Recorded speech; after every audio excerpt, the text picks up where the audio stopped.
গর্ভবতী গাভীন বকরি বা ছাগল বা গরু গাভী এগুলো কি বিক্রি করা যাবে? সমস্যা নেই। পশু প্রাণী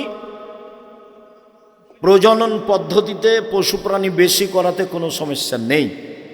পেটে বাচ্চা আছে, বিক্রি করাতে কোনো সমস্যা নেই। তবে একটা কথা, বাচ্চা প্রসব হয়েছে গাভীর বাচ্চা এক জায়গাতে বিক্রি করবেন আর গাভী এক জায়গাতে বিক্রি করবেন, এটা করা হবে না। যতদিন পর্যন্ত বাচ্চা দুধ না ছেড়েছে মায়ের, ততদিন পর্যন্ত বাচ্চাকে ভিন্ন করে আর গাভীকে ভিন্ন করে বিক্রি করা নিষেধ, কঠিনভাবে নিষেধ। এই কথাটা বোঝা গেল কি বললাম?